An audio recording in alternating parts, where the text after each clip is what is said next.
Bismillahirrahmanirrahim. Assalamualaikum warahmatullahi wabarakatuh. Alhamdulillahirabbil alamin. Arsala rasulahu bil huda wa dinil haq liyudhhirahu 'ala dini kulli wa kafa bihi shahidah. Asyhadu an la ilaha illallah wahdahu la syarika lah wa asyhadu anna Muhammadan abduhu wa rasuluhu. Puji syukur kita panjatkan kepada Allah bahwa pagi ini kita mulai lagi satu majelis ilmu. Mudah-mudahan kita bisa istiqomah dalam rangka tafsir Quran. Yang hadir pada kali ini adalah Bapak Kiai Haji Badrut Tamam MHI. Beliau adalah pengurus Majelis Ulama Indonesia Jember bidang fatwa. Mari kita gunakan sepenuhnya forum ini, kita mengkaji kepada beliau. Mudah-mudahan di tengah kesibukan beliau yang baru saja pulang dari Sulawesi, kami selalu berdiskusi dengan beliau. Alhamdulillah pada kali ini dengan penyesuaian waktu beliau bisa hadir di kesempatan kali ini. Nanti ini berlangsung kurang lebih 45 menit, ada 15 menit untuk kita berdiskusi. Sebelumnya marilah kita buka dengan bacaan basmalah bersama-sama. Bismillahirrahmanirrahim. Sepenuhnya waktu kami aturkan pada Gus Tamam. Monggo. Assalamualaikum warahmatullahi ta'ala wabarakatuh. Bismillahirrahmanirrahim. Alhamdulillahi nahmaduhu wa nasta'inuhu wa nastaghfiruhu wa na'udzu billahi min shururi anfusina wa min sayyiati a'malina. Man yahdihillahu fala mudilla lahu wa man yudlil fala hadiya lahu. Asyhadu an la ilaha illallah wahdahu la syarika lahu wa asyhadu anna sayyidana Muhammadan 'abduhu wa rasuluh. Allahumma shalli wa sallim ala sayyidina Muhammadin wa ala alihi wa sahbihi ajma'in. Amma ba'du. Yang kami hormati para ulama, para masyayikh, para ustaz, para tokoh masyarakat, pengurus takmir Masjid As-Salam, hadirin hadirat yang hadir pada kesempatan kali ini. Puji syukur alhamdulillah kita haturkan kehadirat Allah Subhanahu wa taala, karena hingga detik ini kita masih dirawat oleh Allah Subhanahu wa taala, bahkan diberi nikmat untuk tetap mampu beribadah kepada beliau, kepada Allah Subhanahu wa taala. Salawat dan salam mudah-mudahan tetap tercurah limpahkan bagi junjungan kita Nabi besar Nabi Muhammad sallallahu alaihi wasallam yang telah membawa kita minadh-dhulumati ilal nur.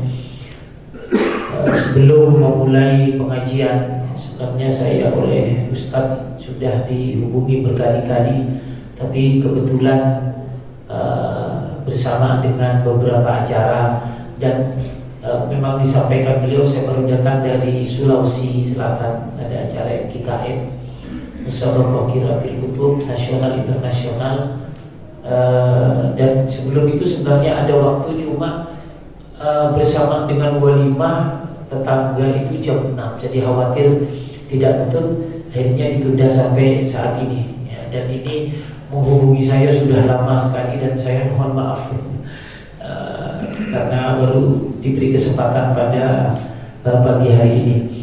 Ayat yang diberikan kepada saya untuk dibahas yaitu surat Al-Baqarah ayat 161 sampai 165. Sebelum memulai kajian, kita tahu ada beberapa ayat terkadang terkait dengan ayat sebelumnya atau bahkan jauh ke depan ya, loncat begitu, dan juga terkadang berkaitan dengan ayat-ayat yang lainnya di surat yang lain. berkaitan dengan ayat lain di surat yang lain, dan ini dalam Al-Quran terbiasa. Itu yang pertama. Kemudian yang kedua, bahwa ayat Al-Quran itu ada yang berkaitan dengan asbabun nuzul, ada yang tidak berkaitan dengan asbabun nuzul. Ada ayat Al-Quran yang ada sebab turunnya Al-Quran. Jadi ayat ini ada penyebabnya mengapa ayat ini turun. Nah ini ada sebabnya. Namanya kalau dalam ilmu Al-Quran disebut dengan asbabun nuzul. Kalau dalam ilmu hadis disebut dengan asbabul wurud namanya. Ya, kenapa hadis itu disabdakan oleh Rasulullah? Ya karena ada penyebabnya, namanya asbabul wurud. Nah, di dalam ayat-ayat Al-Quran itu ada yang ada asbabun nuzulnya, ada yang tidak ada asbabun nuzulnya. Ada yang asbabun nuzulnya ikut terkait dengan ayat sebelumnya. Dan ini dalam pembagian ya, bagaimana urutan-urutannya itu, ini ulama mengkaji dalam tafsir-tafsir mereka. Tafsir Ibnu Katsir misalkan, ya, beliau membahasnya biasanya ayat per ayat, langsung satu ayat dibahas, satu ayat satu dibahas. Kalau yang saya bawa ini namanya tafsir Al-Munir, ya, karya Al-Ustaz Dr. Wahbah Az-Zuhaili. Beliau sudah wafat, dan ini beliau membahasnya satu rumpun, ya, jadi satu pembahasan. Nah, ini bermacam-macam metode tafsir yang disampaikan oleh ulama. Mari kita mulai membahas. Bismillahirrahmanirrahim. Innal ladzina kafaru wa matu wa hum kuffarun ulaika 'alaihim la'natullahi wal malaikati wan nasi ajma'in. Saya terjemahkan dulu, nanti baru kita bahas materi satu ayat per ayatnya. Innal ladzina, sesungguhnya orang-orang kafaru yang kafir, wa matu, dan mati mereka mati dalam keadaan kafir.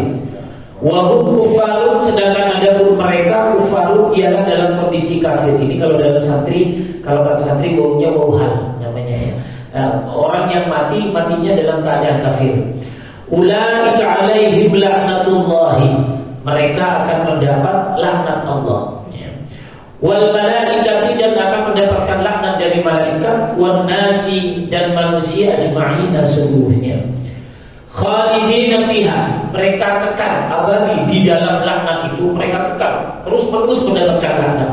La yukhaffafu, tidak diringankan anhum dari mereka al-'adzabu azab, wala hum yunzarun, dan juga mereka tidak ditangguhkan. Artinya azab itu tidak akan ditunda atau ditangguhkan pada waktu tertentu. Nah, ini dua ayat yang pertama. Jadi kita perhatikan dulu. Innal ladzina kafaru wa matu wa hum kuffar. Ini terkait dengan ayat sebelumnya, ya, yaitu innal ladzina yaktumuna ma anzalna minal bayyinati wal huda min ba'di ma bayyanahu lin-nasi fil kitab ulaika yal'anuhumullahu wa yal'anuhumul la'inun. Ya, di atas sudah ada pembahasan tentang masalah orang-orang yang menyembunyikan kebenaran firman Allah pada kitab-kitab mereka. Yang dimaksud adalah orang Yahudi dan orang Nasrani, ya, dan orang kafir secara umum. Ya. Ini kemudian dilanjutkan, innal ladzina kafaru wa matu wa hum kuffarun ulaika 'alaihim la'natullahi wal malaikati wan nasi ajma'in. Orang-orang yang meninggal dunia mati dalam keadaan kondisi kafir. Ini orang yang dibahas adalah orang itu mati, orang kafir yang mati dan mati dalam kondisi kafir. Bukan membahas orang yang kafir matinya dalam keadaan Islam, hanya yang seperti itu. Yang dibahas adalah orang kafir matinya dalam keadaan kafir, atau orang muslim kemudian menjadi kafir dan matinya dalam keadaan kafir. Ulaika 'alaihim la'natullahi, mereka akan mendapatkan laknat dari Allah. Wal malaikati, dan para malaikat, wan nasi ajma'in, dan manusia seluruhnya. Nah, di sini ada laknatnya. Di atas sebenarnya sudah dibahas tentang masalah laknat. Apa laknat itu? Ya, laknat itu secara umum adalah kutukan. Ya. Kutukan, dia menjadi jauh dari rahmat Allah Subhanahu wa ta'ala. Itu artinya laknat. Nah, karena dalam ayat ini ada 3 yang melaknat, yaitu Allah, malaikat, dan manusia. Ya. Maka apabila dirumuskan bahwa yang melaknat ada 2. Yang melaknat adalah Khaliq, Allah sendiri, kemudian makhluk, yaitu yang disebutkan adalah malaikat dan manusia. Ya, Allah khaliq dan makhluk yaitu malaikat dan manusia. Nah, dalam hal ini ya, yang dimaksud dengan laknat, kalau laknat itu dari Allah Subhanahu wa taala, itu artinya murka Allah. Yang dimaksud dengan laknat Allah adalah murka Allah Subhanahu wa taala. Kalau Allah melaknat seseorang berarti Allah memurkai ya seseorang, itu berarti. Tapi kalau laknat dari makhluk, kalau dalam ayat ini adalah malaikat dan manusia, maka yang dimaksud adalah celaan ya, atau hinaan ya, atau doa jauh dari rahmat Allah Subhanahu wa taala. Doa jauh dari rahmat Allah Subhanahu wa taala. Itu berarti kalau laknat yang disampaikan oleh makhluk. Tapi kalau laknat yang diberikan oleh Allah, yang disampaikan oleh Allah adalah berbentuk adab ya, berbentuk adab ya, berbentuk murka kepada orang yang dilaknat tersebutnya. Kemudian yang dimaksud dengan wan nasi ajmain, ini muncul pertanyaannya. Wan nasi ajmain, manusia seluruhnya. Ayat ini ketika turun tidak seluruhnya orang masuk Islam, tidak seluruhnya orang Muslim. Lalu bagaimana? Ya, yang dimaksud dengan wan nasi ajmain di sini adalah kaum muslimin yang ada pada saat itu atau kaum muslimin seluruhnya. Yang dimaksud bukan manusia secara umum, karena kalau sesama kafir tidak akan mendoakan buruk kepada temannya yang sama-sama kafir. Khalidina fiha. Ya, mereka kekal dalam laknat itu. Fiha itu hanya itu kembalinya ke laknat. Walaupun ada sebagian mufassir mengembalikan fiha kepada niran. Ada juga mufassir yang mengartikan bahwa laknat yang menyebabkan mereka masuk neraka. La yukhaffafu anhumul adab. Ya, sama sekali mereka adab yang ditimpakan kepada mereka sama sekali tidak pernah diringankan oleh Allah. Orang yang mati dalam keadaan kafir itu akan diadab oleh Allah, akan disiksa oleh Allah, dan sama sekali adab itu tidak akan pernah diringankan. Ya, tidak akan pernah diringankan walaupun hanya satu hari, walaupun hanya satu detik. Orang yang mati dalam keadaan kafir terus-menerus akan disiksa oleh Allah Subhanahu wa taala. Walahum yunzarun, dan tidak akan ditangguhkan. Ya, sekarang jika dulu tunggu 2 tahun lagi baru diadab, atau diadab dulu kemudian setelah itu ditangguhkan kemudian diadab lagi, tidak. Jadi mereka secara terus-menerus mendapatkan adab dari Allah Subhanahu wa taala. Jadi perlu digarisbawahi bahwa orang yang mati dalam keadaan kafir tidak akan mendapat keringanan di dalam adabnya. Wa ilahukum ilahu wahid la ilaha illa huwar rahmanur rahim. Wa ilahukum, adapun Tuhan kalian, ilahun wahidun, adalah Tuhan yang satu.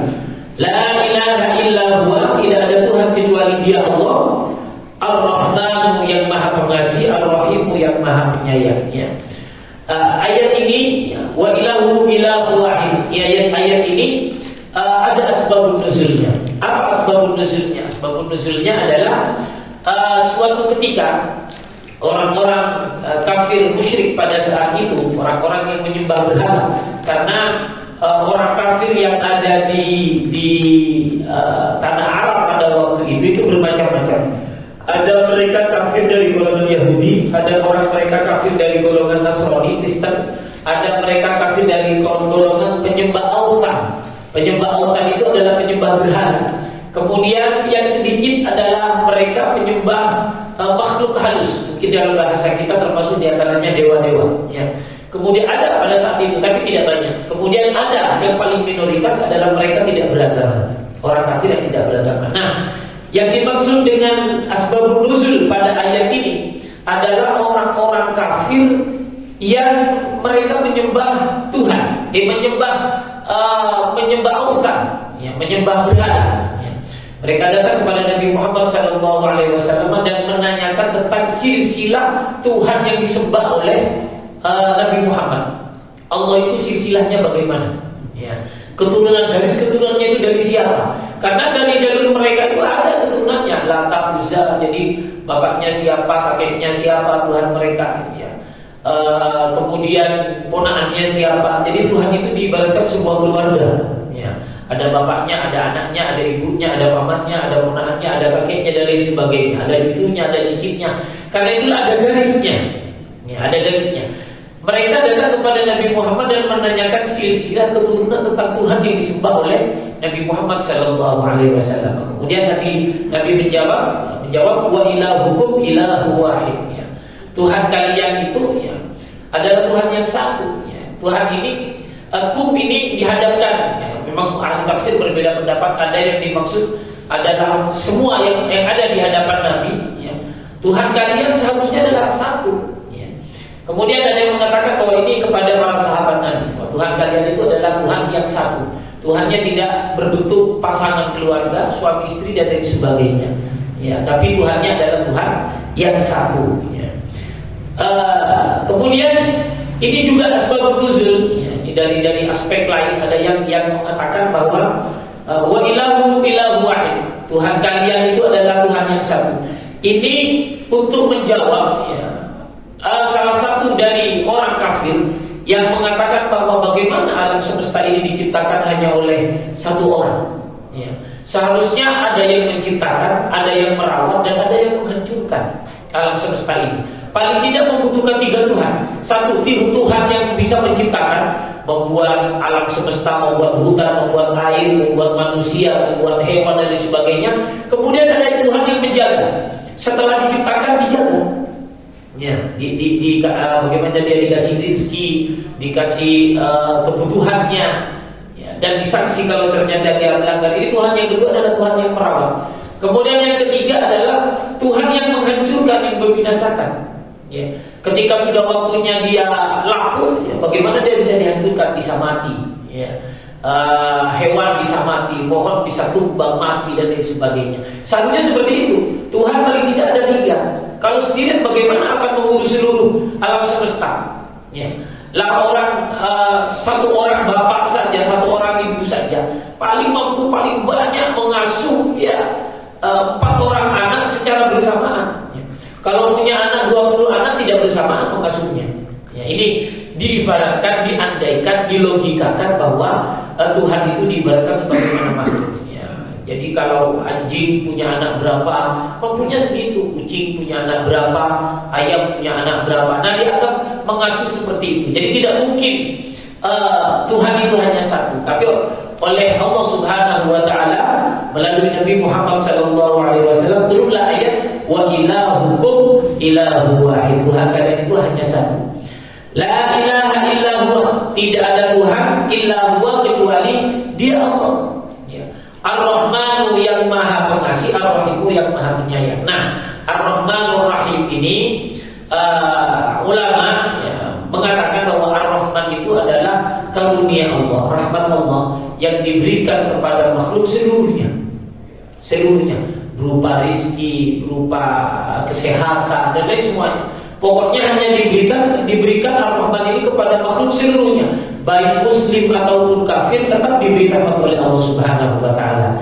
Ya, ini Ar-Rahman. Sedangkan Ar-Rahim ini adalah rahmat Allah, karunia Allah yang diberikan oleh Allah Subhanahu wa taala kepada hambanya di akhirat kelak.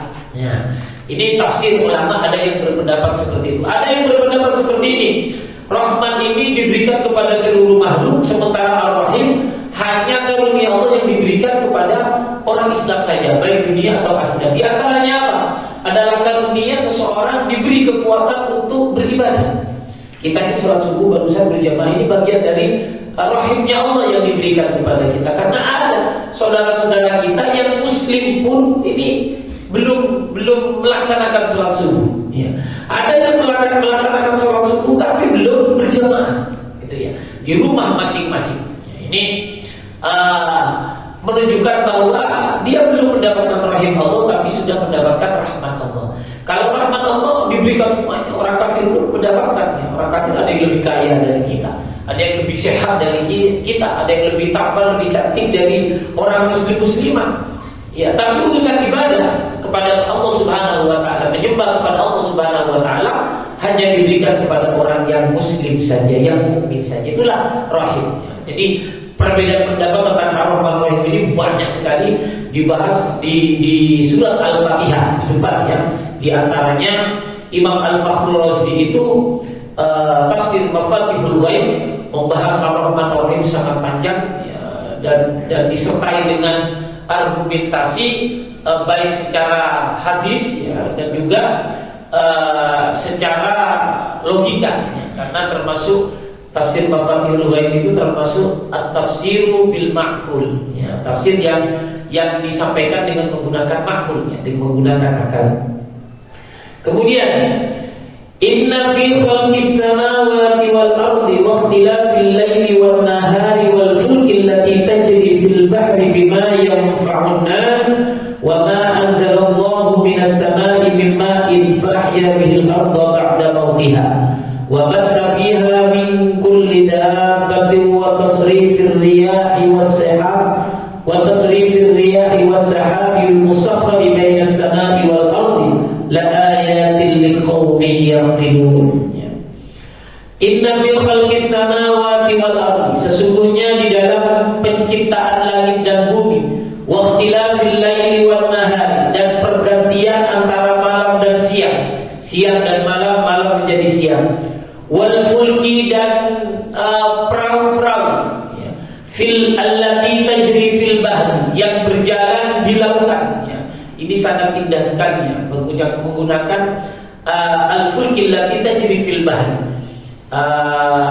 perahu atau kapal yang ada di lautan. Tidak Allah Subhanahu wa taala tidak melafazkan allati tajri 'alal bahr, di atas lautan. Ternyata ada kapal yang tidak berlayar di atas lautan, tapi bahkan di dalam lautan, namanya kapal selam gitu ya. Sehingga bahasanya fil bahri, di lautan, tidak 'alal bahri, di atas lautan, karena ada yang menyelam gitu ya.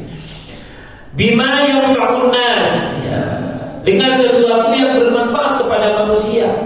Wa ma, dan sesuatu anzala yang menurunkan Allah minas samai, dari langit, min ma'in, berupa air, fa ahya bihil arda ba'da mautiha, kemudian dengan air itu Allah menghidupkan tanah yang sebelumnya mati ya. Fa ahya bihil arda ba'da mautiha, setelah mati kemudian dihidupkan oleh Allah Subhanahu wa taala. Wa batha fiha min kulli dabbatin, dan Allah menyebarkan di bumi itu, Allah menyebarkan beberapa hewan ya, macam-macam hewan. Wa tasrifir riyahi, dan hembusan angin, was sahabi, dan awan, al-musakhkhari, yang dikendalikan, bainas samai wal ardi, di antara langit dan bumi. Jadi awan itu ada di antara langit dan bumi. Kalau kita naik pesawat, kita sering ya bertabrakan dengan awan gitu ya. Dan itu ada di antara langit dan bumi.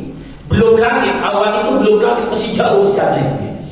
La ayatin, itu niscaya adalah merupakan tanda-tanda liqaumin yaqilun, bagi kaum yang berakalnya. Ini ada sebab nuzulnya, ada sebab-sebab turunnya. Sebab-sebab turunnya ayat ini adalah orang-orang kafir pada saat itu datang kepada Nabi Muhammad SAW dan meminta supaya Bukit Sofa dijadikan emas. Muhammad, Bukit Sofa itu tolong jadikan emas ya. Kamu minta kepada Tuhanmu supaya Bukit Sofa itu dijadikan emas. Dan dengan Bukit Sofa itu nanti kita yang sudah jadi emas itu, kita akan bagi-bagi ya. Dan kami menjadi tidak sibuk untuk mencari nafkah, sehingga kami akan menyembah Tuhanmu ya. Seandainya dalam bahasa kasarnya, saya siap menyembah Tuhanmu ya, siap masuk agamamu, dengan syarat Bukit Sofa itu jadikan emas dulu ya. Kalau sudah jadi emas, nanti saya masuk Islam ya, seakan-akan begitu. Kemudian Nabi Muhammad ini menyampaikan kepada Allah Subhanahu wa taala bahwa ada permintaan kaumnya, kaum Quraisy dan kaum-kaum yang ada pada saat itu di Makkah. Ini meminta supaya Bukit Sofa, karena Bukit Sofanya ada di Makkah ya, meminta mereka untuk Bukit Sofa itu dijadikan emas ya. Dan Allah menjawab, iya siap ya. Saya siap menjadikan Bukit Sofa itu dijadikan emas, dengan syarat ya, mereka harus beriman. Dan jika mereka tidak beriman, maka niscaya aku akan menurunkan adab yang tidak pernah aku turunkan kepada orang-orang sebelum mereka ya. Berubah kira-kira, mau nggak saya jadikan Bukit Sofa itu emas, tapi andai kata mereka tidak beriman, akan saya turunkan adab yang paling dahsyat yang belum pernah saya turunkan kepada kaum-kaum sebelumnya ya. Bagaimana kira-kira? Soalnya orang-orang sebelum dahulu, orang sebelum umatnya Nabi Muhammad ini ada yang begitu ya. Pokoknya kami diturunkan al-manna was salwa, diturunkan ini dan ini, kami akan beriman. Toh pada akhirnya tidak beriman. Ada awal-awalnya beriman kemudian tidak beriman. Jadi yang mengatakan seperti ini bukan hanya umatmu, umat-umat sebelum kamu juga banyak yang seperti ini. Ya. Bagaimana siap nggak kira-kira? Kata Rasulullah Sallallahu Alaihi Wasallam, Nabi Muhammad akhirnya tidak menginginkan itu. Ya. Karena jangan-jangan di antara mereka kelak ada yang bisa beriman kepada Allah Subhanahu Wa Taala. Ini kalau ternyata diturunkan adab, habis ini. Ya. Kalau ternyata mereka setelah mendapatkan bukit sofa itu menjadi emas, jangan-jangan mereka tidak beriman betulan dan diturunkan adab, habis. Siapa lepas? Ya. Karena itulah Nabi Muhammad SAW tidak menginginkan itu. Biar sudah mungkin bapaknya sekarang tidak beriman, mungkin anaknya nanti beriman. Dan itu ternyata terbukti. Abu Jahal itu ya, adalah orang dedekot, ya, pemimpin suku Quraisy pada saat itu, dan anaknya yang namanya Ikrimah bin Abi Jahl adalah termasuk salah satu orang yang mati syahid. Termasuk orang yang beriman luar biasa kepada Rasulullah Sallallahu Alaihi Wasallam. Bahkan yang ada masih hidupnya. Abu Sufyan itu penggantinya Abu Jahal. Setelah Abu Jahal mati dalam perang Badar, maka tampuk kekuasaan pemegang pengendali suku Quraisy pada saat itu adalah Abu Sufyan. Yang bencinya terhadap Rasulullah luar biasa. Dan bukan hanya Abu Sufyan, bahkan sekeluarga, istrinya yang namanya Hindun, bencinya luar biasa. Tapi setelah masuk Islam luar biasa cintanya kepada Rasulullah dan kepada agama Islam. Bahkan ada riwayat yang mengatakan bahwa di antara perempuan yang terjun dalam medan pertempuran itu adalah Hindun, orang yang pernah menyuruh Wahsy supaya membunuh Sayyidina Hamzah. Sayyidina Hamzah, kamu tidak punya tugas lain kecuali hanya membunuh Hamzah saja. Dan ketika Wahsy membunuh Hamzah, ya, dibelah dadanya, diambil jantungnya, kemudian dikunyah mentah-mentah dan disuburkan wajahnya sebagai bentuk penghinaan. Orang yang seperti ini saja ketika masuk Islam luar biasa cintanya pada agama Islam. Ya, bahkan suatu ketika datang kepada Rasulullah, ya, Hindun ini mengatakan, ya Rasulullah, bahwa keluarga sebelum aku masuk Islam, keluarga yang paling aku benci di bawah langit ini adalah keluargamu. Tapi setelah aku masuk Islam, maka keluarga yang paling aku cintai di bawah langit ini adalah keluargamu. Ini untung, ya, andai kata pada saat itu Allah Subhanahu Wa Taala, ya, mengabulkan langsung, ya, atau Nabi Muhammad berkenan supaya bukit sofa itu jadi emas, ya, dan ini dihabisi, maka tidak akan seperti ini jadinya. Ya, ini harapan Nabi Muhammad, ya, dan ini perjuangan yang sangat luar biasa. Ya. Memang layak Nabi Muhammad itu dijadikan uswatun hasanah. Mungkin kalau sekelas kita disakiti berdakwah, ngajak orang untuk beriman malah mengganggu, bukannya mau malah mengganggu, mungkin dipasrahkan kepada Allah Subhanahu Wa Taala. Terserah engkau ya Allah, abi dulu kaslam kita, misalkan itu kas kita itu, ya. Dan nabi-nabi sebelumnya kan begitu kan, ya. Ya, bagaimana ini? Aku akan turun dengan azab, ya, kalau begitu terserah engkau ya Allah. Tapi kalau Nabi Muhammad tidak, jangan. Ya, mungkin tidak kakeknya, anaknya, tidak anaknya, cucunya, tidak cucunya, mungkin cicitnya, terus seperti itu. Ya. Ini kesolihan Nabi Muhammad SAW, keteladanan yang patut kita tiru. Ya. Ini Inna fi khalqis samawati wal ardi wa ikhtilafil laili wan nahar. Ini kan bagiannya bahwa tidak usah meminta bukit sofa untuk menjadi emasnya. Karena Allah menciptakan langit dan bumi itu dan pergantian malam dan siang dan malam, perahu yang bisa berlayar di lautan, bima yanfa'un nas, itu akan bermanfaat kepada manusia. Kamu kerja saja, ya. Seakan-akan bahasanya seperti kamu kerja saja. Di bawah langit dan di atas bumi ini banyak nikmat Allah yang bisa kita gali. Jangan dirusak. Silahkan, ya, bagi yang mau bertani, yang mau berdagang. Banyak rahmat Allah yang dilimpahkan oleh Allah di bawah langit dan di atas bumi. Jangan meminta hal-hal yang aneh. Ya. Saya sering bertemu, ya, kepada beberapa orang yang kadang-kadang ingin kaya mendadak begitu. Ya, padahal Allah ini memberikan rahmat ini juga berlaku hukum sebab akibatnya. Dengan menanam padi maka akan panen dan kemudian akan dijual dan sebagainya, dengan berdagang, dan itu fluktuatif, kadang untung kadang rugi. Ini namanya bagian dari ajaran Allah, sunnatullah, ya. Tapi kadang-kadang ada orang yang aneh-aneh gitu, ya. pengen cepat kaya, akhirnya nggak masuk akal. Cari jalan-jalan ke hutan, cari teko itu yang panjangnya 3 meter, yang beratnya 3 kilo, kalau dijual langsung laku 7 miliar, dan itu kan ngelamun itu. Ya, bagaimana mencari keris yang dilempar bisa langsung berdiri, laku menjadi 17 miliar, ini kan ngelamun ya. Andai kata pun ada, kan tidak akan banyak itu. Andai kata pun ada, andai kata pun bukan tokek yang sebesar itu, mungkin yang mau beli juga siapa gitu. Ya, dan untuk apa? Ya, ini ada memang yang peternak tokek itu, tapi katanya untuk obat, tapi tidak sampai berkilo-kilo seperti itu ya. Wallahu a'lam ya, apakah itu benar-benar ada, wallahu a'lam. Tapi Allah mengajar kita untuk berusaha, seperti ada di lautan tadi kita suruh mancing, suruh jari dan sebagainya, tapi jangan dirusak, jangan dibom. Kalau dirusak nanti anaknya ya kecil-kecil juga ikut mati, maka habitat itu menjadi punah. Nah, rezekinya tidak bisa diambil lagi. Karena itulah silakan dipancing, dijaring, tapi jangan dirusak ya, karena itulah kita jaga ya, apa yang ada di lingkungan kita jaga ya. Fa'ahya biha wa ma anzalallahu minas samaa'i min ma'in fa'ahya bil arda ba'da mautiha. Termasuk Allah menurunkan hujan sehingga yang tanah yang mati itu menjadi hidup, menjadi subur. Wa batha fiha min kulli dabbatin, dan juga Allah menyebarkan ya, hewan-hewan di bumi ini.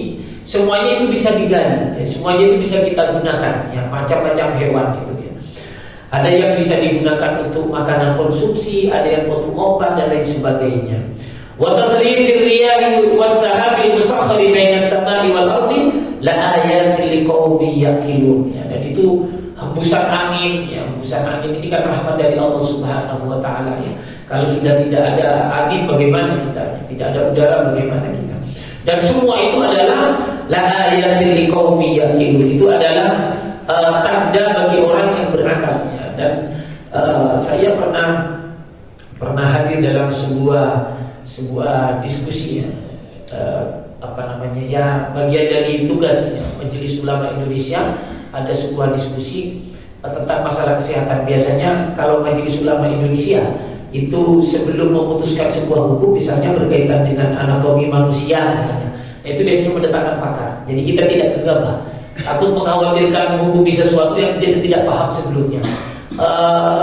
Misalnya mau menghukumi tentang masalah transaksi modern apa misalkan, maka kita datangkan pakar ekonomi yang ahli dalam bidang itu.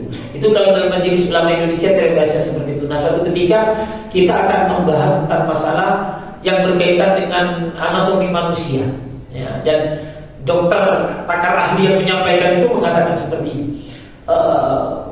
para profesor di luar negeri itu sudah mampu membuat tubuh yang ada pada manusia walaupun tidak 100%. Membuat gigi katanya, gigi mirip dengan gigi yang diciptakan oleh Allah, ini sudah ada, tapi tidak persis 100%, tapi sudah mirip ya. Membuat mata bisa, membuat ginjal bisa, walaupun tidak persis, dan fungsinya tidak persis sama 100%. Kalau yang ginjal yang kita miliki kan usianya bisa bertahun-tahun ya, bisa 70 tahun. Nah, ini ada batas waktunya. Kalau ginjal buatan itu hanya berapa tahun dan nanti diganti lagi begitu. Bisa buat khusus, buat darah merah, darah putih, semuanya bisa katanya. Tapi ada satu yang tidak bisa. Apa? Ruh. Belum ada yang mampu membuat ruh. Sudah melakukan berkali-kali penelitian. Ini dokter yang bilang, ahli. Bikin mata bisa, bikin rambut bisa ya, bikin apa saja bisa, walaupun tidak persis 100%. Tapi ketika sudah jadi, nah mau pasang ruh gak bisa. Akhirnya dipasangin mesin, jadilah robot katanya. Gak bisa. Ruh satu ini, karena itulah benar Al-Quran mengatakan yas'alunaka 'anir ruh ya qul huwa min amri rabbi. Orang-orang akan bertanya kepada Muhammad tentang masalah ruh. Jawab ya, qul, kan jawab, huwa min amri rabbi, itu urusan Tuhan ya. Sehingga sampai sekarang belum ada yang mampu membuat ruh itu. Belum ada. Ya, ini bahkan di buat penelitian orang yang mau meninggal, ditimbang ruhnya bagaimana, dipakai cahaya ya, bagaimana ruh itu hilang, ditaruh di ruang gelap menggunakan ultraviolet apa namanya gitu ya, sinar, tetap saja tidak bisa ya ruh. Tapi orang profesor luar negeri itu masih berusaha bagaimana membuat ruh ini. menunjukkan bahwa kehebatan Allah Subhanahu wa taala. Wa minan nasi man yattakhidhu min dunillahi andadan yuhibbunahu ka hubbillahi walladzina amanu ashaddu hubban lillahi walau yara alladhina zalamu id yarawna al'adzaba anna al-quwwata lillahi jami'an wa anna Allaha syadidul 'adzab. Wa minan nasi, dan sebagian dari manusia, man orang yattakhidhu yang menjadikan min dunillahi andada, berseru menjadikan Tuhan selain Allah. Ya, ada mereka yang berseru ya meminta kepada Tuhan selain Allah. Mereka bertuhan kepada selain Allah. Yuhibbunahu, ya, sebagian manusia itu cinta kepada Allah, kepada Tuhan itu, kepada Tuhan selain Allah, kahubbillahi, sebagaimana cinta kepada Allah. Walladzina amanu asyaddu hubban lillah, sedangkan orang-orang yang beriman itu sangat cinta kepada Allah Subhanahu wa taala. Walau yaral ladzina zalamu, andai kata orang-orang yang zalim itu melihat, id yarawna al-'adzab, ketika mereka melihat azab, annal quwwata lillahi jami'an, sesungguhnya kekuatan itu hanya milik Allah Subhanahu wa taala, wa annallaha syadidul 'adzab, dan Allah itu sangat pedih siksanya, apabila menyiksa sangat pedih. Nah, ini adalah Allah Subhanahu wa taala mau menyampaikan kepada kita bahwa di antara orang kafir itu bermacam-macamnya. Ada mereka yang hanya menyembah Tuhan selain Allah dan tidak percaya adanya Allah, tidak meyakini Allah, tidak menjadikan Allah sebagai Tuhan. Ada juga mereka yang menyembah Allah, ya, tapi juga menyembah selain Allah. Ya, ini yang dilakukan oleh orang Yahudi dan orang Nasrani. Ya. Ini macam-macam mereka. Ya. Mereka bahkan meminta kepada Tuhan-Tuhan mereka. Ada di antara mereka, sebenarnya kami menyembah Allah, tapi untuk mendekatkan diri kepada Allah, ya, kami membuat perantara namanya berhala. Ya, dan ini dilakukan oleh orang kafir. Ya, orang kafir Quraisy, orang kafir musyrik pada saat itu adalah menyembah Allah dan juga menyembah selain Allah. Ya, ini mereka akan diadab oleh Allah Subhanahu wa taala. Dan kalau kembali kepada ayat yang sebelumnya, la yukhaffafu anhumul adzab wa lahum yudharun, azab itu tidak akan pernah diringankan oleh Allah. Berarti selama-lamanya mereka akan diadab oleh Allah Subhanahu wa taala. Demikian pengantar kajian surat Al-Baqarah ayat 61 sampai 65. Mudah-mudahan bermanfaat, dan saya persilakan kalau ternyata ada tanya jawab, hal-hal yang perlu dibahas, kita diskusikan. Saya akan jawab sesuai dengan pengetahuan saya. Kalau ternyata saya tidak mampu menjawab, ya itulah kemampuan saya. Ya, saya sempat mengolah, saya membawa fotokopi tafsir Al-Hafidz Ibnu Katsir Ad-Damashqi. Ini tafsir yang praktis, ya, tidak banyak. Ya.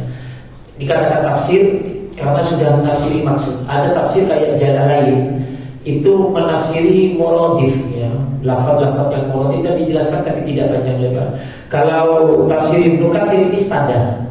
Kalau yang lebih panjang banyak, ya, tapi ini tafsir yang standar dari tafsir Ibnu Katsir, termasuk tafsir Az-Zamakhsyari. Tapi ada ulama yang mengatakan bahwa Imam Az-Zamakhsyari itu termasuk tafsir yang disampaikan adalah tafsir bil ma'qul, ya.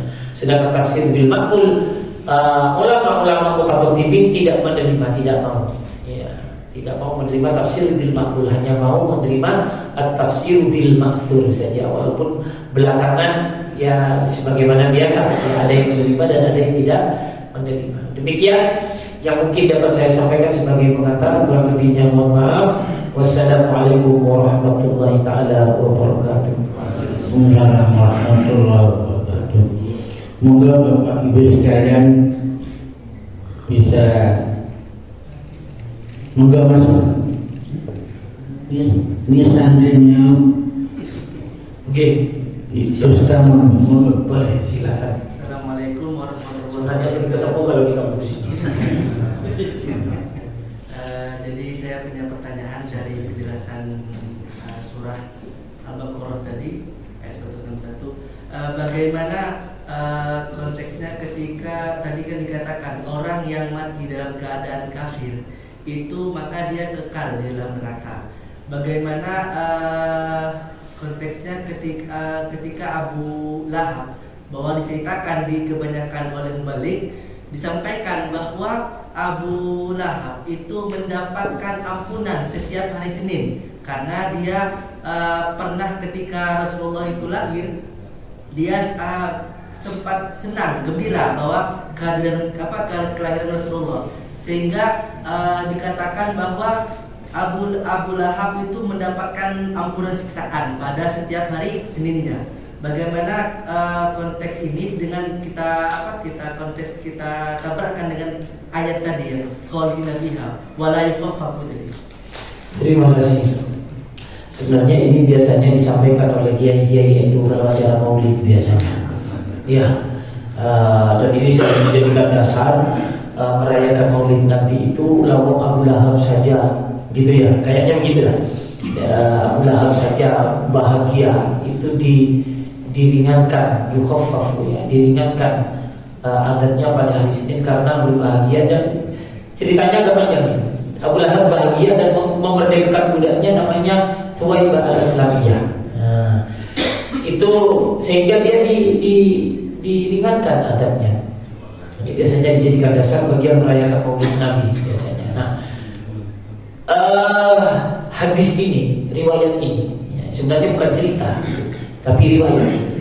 Riwayat ini sebenarnya riwayat yang mengatakan bahwa Abu Lahab itu memerdekakan budak dan kalau hari Senin diringankan adabnya, itu tidak dijumpai dalam kutubus sittah.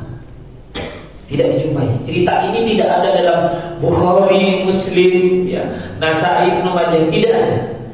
Tapi ini ditemukan, ya, satu-satunya. Ya, dulu saya pernah melihat ya, ketika membaca kitab Bukhari itu dan membaca Fathul Bari, itu satu-satunya hanya ada dalam kitab Fathul Bari. Maaf, tapi ini yang saya tahu. Adapun misalkan di antara ustaz atau kiai yang ada di sini pernah menjumpai riwayat lain, saya tidak tahu. Tapi yang saya temukan, saya pribadi hanya menemukan keterbatasan ilmu saya hanya menemukan ini riwayat dalam Fathul Bari, diriwayatkan dalam kitab Ibnu Hajar, ya, Ibnu Hajar, dan beliau tidak menyampaikan sanad secara utuh, tidak. Biasanya kalau dalam ilmu hadis kan an ini an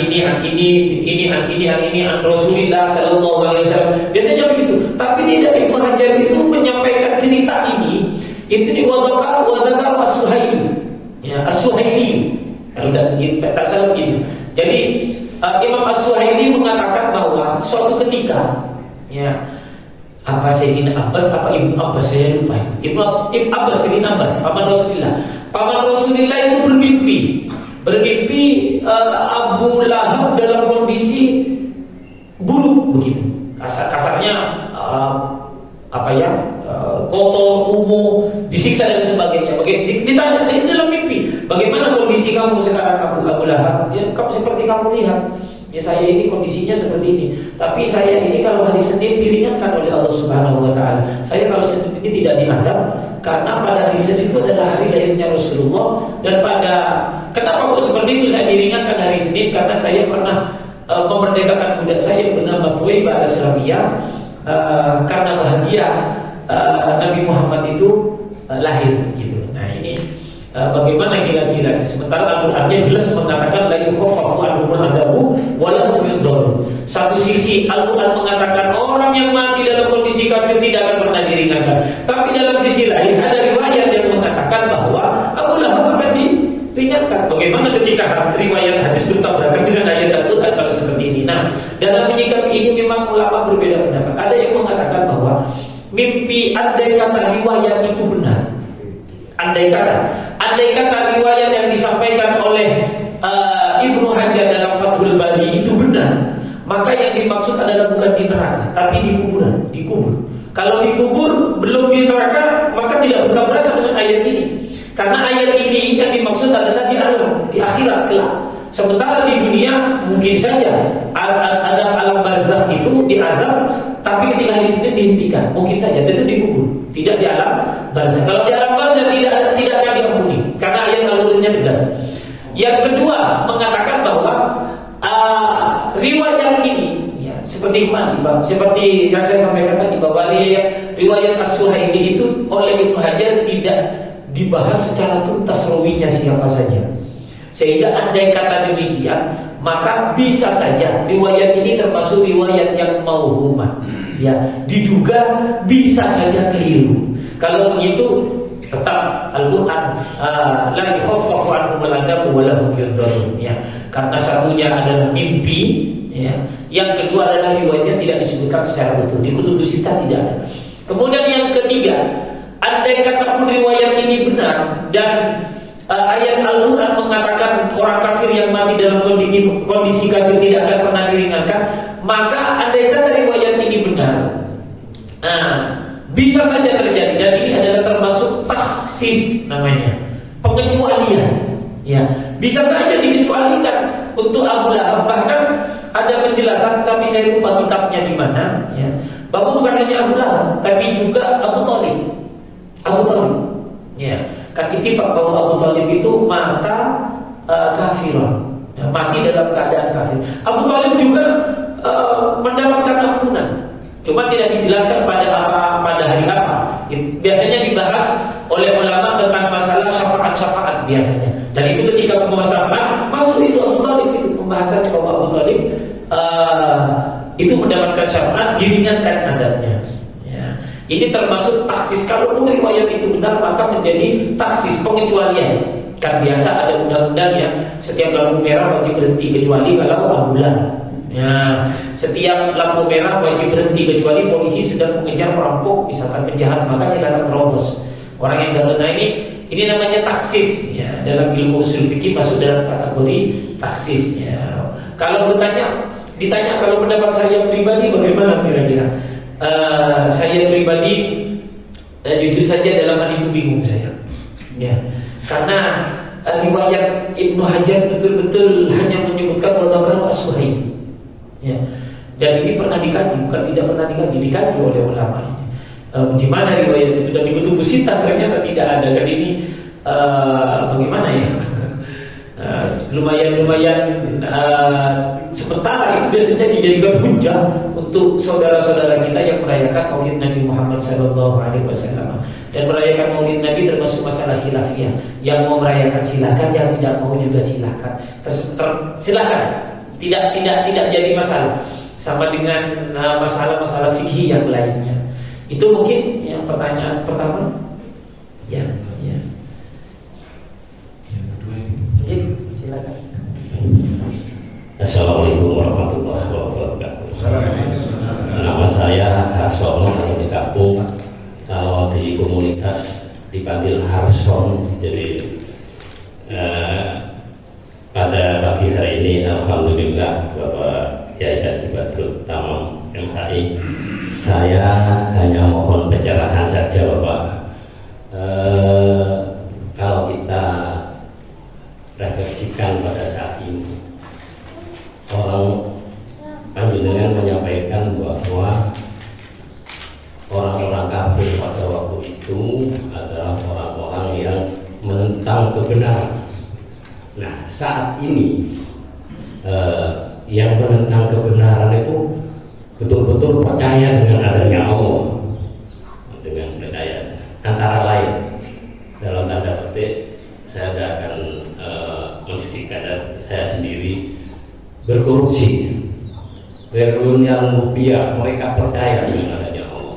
Tapi tingkat mereka percaya juga bahwa Allah akan mengampuni dosa-dosanya, kesalahannya, asalkan tidak syirik. Karena ya orang yang syirik itulah yang dimusnahkan oleh Allah. Kalau kita baca dalam Al-Quran adalah mereka-mereka yang menentang Allah dan syirik pasti akan dimusnahkan oleh Allah. Mohon pencerahan Bapak. Apakah mereka-mereka ini mudah-mudahan kita tidak mengikuti ya, dengan percaya dengan Allah akhirnya mengambil yang triliunan dan sebagainya. Nah, itu kan menentang kebenaran juga. Mohon pencerahan Bapak, bagaimana dengan ini?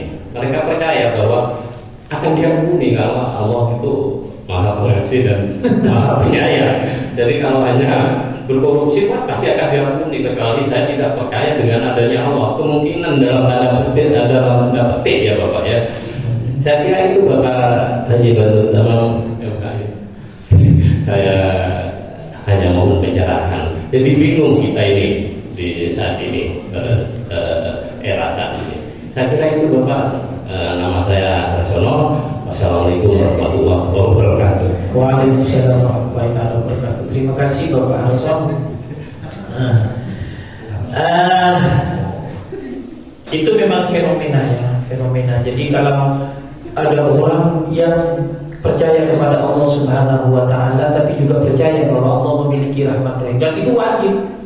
Bahwa Allah memiliki rahmat rahim itu wajib, tidak boleh meyakini jangan-jangan Allah punya rahmat, jangan-jangan tidak punya rahmat. Tidak boleh. Pilihannya hanya satu. Ya, wajib meyakini bahwa Allah memiliki sifat rahmat dan rahim, wajib itu.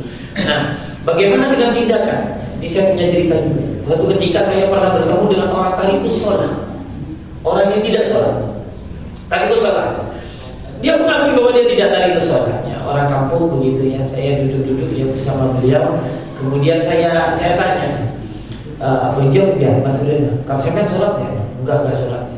Ya kadang sholat, kadang enggak sholat. Kalau lebaran pasti sholat, kalau sering lebaran kadang sholat. Jumatan kadang-kadang sempat lagi mood baru sholat. Kalau enggak ya lebih banyak mana sholat dan tidak sholatnya, lebih banyak tidak sholatnya katanya. Kemudian tapi saya kan percaya pada Allah, percaya saya. Saya berani mati kalau sampai mengatakan Allah tidak ada itu, saya berani mati kalau ada orang yang mengatakan saya tidak percaya itu. Kemudian saya kan percaya bahwa Allah itu punya neraka. Gue percaya. Berani sampai masuk neraka? Tak berani. Terus saya tanya lagi, kenapa aku tidak sholat kalau sudah percaya bahwa Allah punya neraka, Allah akan menyiksa dan siksa Allah itu luar biasa? Ya, dia waktu itu sedang merokok.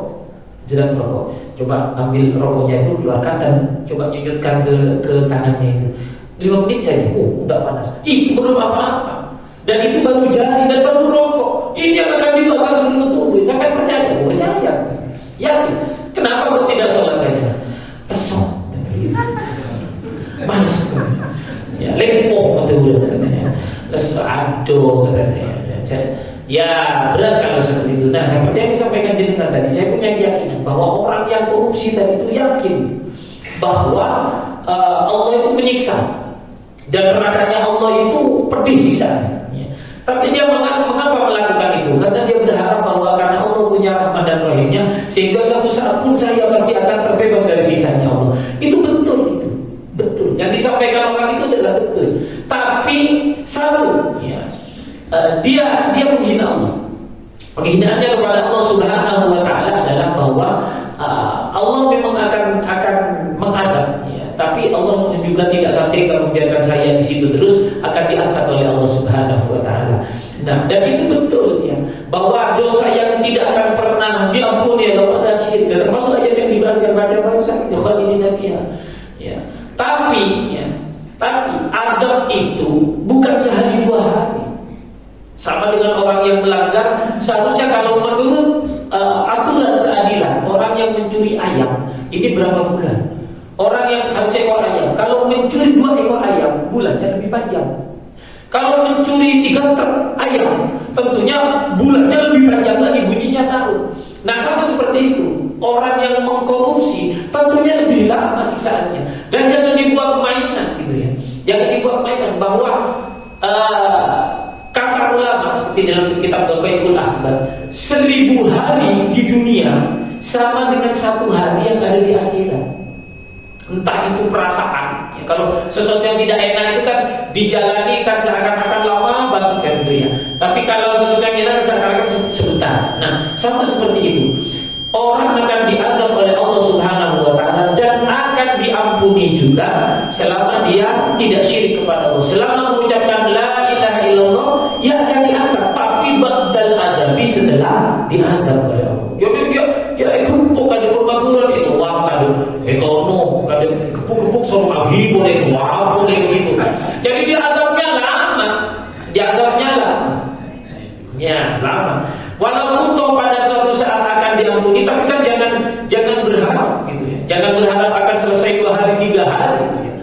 Ya, dan itu akan lama sekali. Selama mengucapkan la ilaha illallah Muhammad Rasulullah pasti akan diampuni oleh Allah ya. Tapi ba'dal adabi setelah adab ya. badal adab istilah adab. Dan adab Allah itu Innallaha syadidul adab. Allah itu siksanya sangat pedih. Jadi andai kata seluruh siksaan yang ada di dunia ini dikumpulkan, ini belum 1%-nya siksa yang diberikan oleh Allah Subhanahu wa taala. Panasnya api di dunia dikumpulkan, belum 1% panasnya api yang ada di neraka. Jadi pernyataan di neraka Bapak tahu ke Betrisa, dia sudah banyak mungkin dosa. Atau pada suatu saat akan masuk surga juga. Ini namanya sombong sebenarnya. Seakan-akan Superman maha hebat ini. Seakan-akan kuat dengan siksaan Allah. Seakan-akan siksaan Allah itu ada di sebuah ruangan yang ada AC-nya, yang ada makanannya. Tidak. Ini bagian dari pernyataan beberapa orang-orang. Apakah pernyataan itu benar? Benar satu sisi, tapi salah di sisi yang lain. Ya. Benarnya apa? Iya benar memang. Ya. Selama tidak syirik akan diampuni. Tapi salahnya di mana? Dia menentang Allah Subhanahu wa taala, begitu ya. Ini Bapak yang dapat saya sampaikan, kurang lebihnya mohon maaf, saya kembalikan kepada moderator. Terima kasih. Monggo masih ada. Kalau tidak ada sebelum kita akhiri, mohon terus kamu untuk membentukkan di dalam majelis ini, mudah-mudahan kita bisa istiqomah selalu membahas tentang Quran. Bismillahirrahmanirrahim. Alhamdulillahirabbil alamin. Hamdan yuwaffi ni'amahu wa yukafi mazidah. Ya Rabbana wa lakal hamdu kama yanbaghi li jalali wajhikal karim wa 'azimi sultanik. Allahumma salli salatan kamilatan wa sallim salaman taman ala sayyidina Muhammadin alladhi tanhalu bil uqud wa tafariju bil qulub wa tudharu hawaiju wa tunalu bil raghaib wa husnul khawatim wa istasqal ghamam bi wajhihil karim wa ala alihi wa sahbihi fi kulli lamhatin wa nafasin bi'adad kulli ma'lumin laka ya arhamar rahimin. Rabbana zalamna anfusana wa illam taghfir lana wa tarhamna lanakunanna minal khasirin. Rabbana atina fid dunya hasanah wa fil akhirati hasanah wa qina adzabannar. Subhana rabbika rabbil izzati amma yasifun wa salamun alal mursalin walhamdulillahi rabbil alamin. Rabbana taqabbal minna bi asraril Fatihah.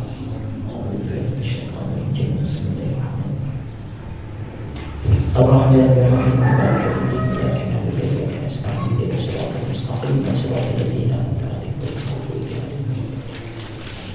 Demikian kajian kita, mudah-mudahan kita bisa istiqomah untuk jadwal ke depan. Kami belum bisa menjadwalkan karena masih sensitif sekali. Mari kita akhir dengan bacaan saudara bersama-sama. Assalamualaikum warahmatullahi wabarakatuh.